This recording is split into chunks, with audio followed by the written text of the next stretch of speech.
muntu ki? Uyu munsi tugiye ku mateka ya Musenyeri Filipo Rukamba.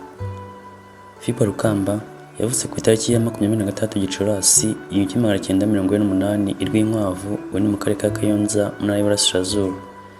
Yabatijwe ku itariki 29 Gicurasi 1948. Amashuri abanza yagiye Rwinkwavu, Rulindo, Rwamagana na Zaza.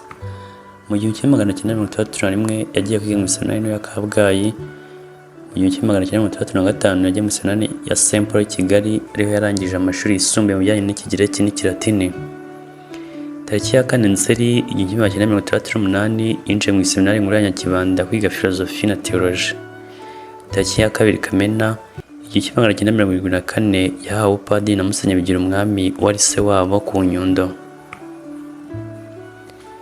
Mu 1976 Musenyeri Yozefu Sibomana wari umwepiskopi wa diyoseze ya Kibungo yamwohereje kwiga muri kaminuza i Roma, arangiza amasomo y'ikirenga Doctorat. Yanditse igitabo Thèse Sens Prier et Martyr.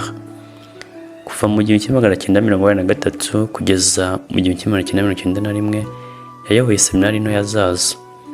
Kuva 1991 kugera 1992 yabaye umuyobozi wa roho mu iseminari nkuru ya Filozofiya Kabgayi. Kuva mu 1992 yabaye padiri mukuru wa Katedrali ya Kibungo. Tariki ya 18 Mutarama 1997 yageze umwepiskopi, hanyuma tariki ya 12 Mata 1997 aragezwa Katedrali ya Butare. Aho yari umwepiskopi wa diyoseze ya Butare, yashinze amaparuwasi 7, byatumye diyoseze yagizwe n'amaparuwasi 19 ugizwe na 26. Amaze kuba abapadiri barenga 106.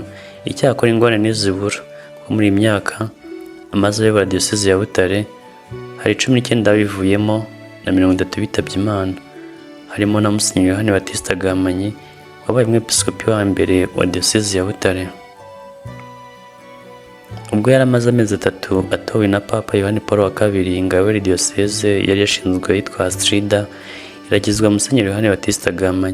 Icyo gihe akaba hari hashize imyaka 35. Kuri iyo tariki ya 12 Mata 1997 ubwo Musenyeri Yozefu Sibomana akikijwe na Musenyeri Yozefu na Federico Rwejanga bamuhaga ubwepiskopi muri Katedrali ya Butare.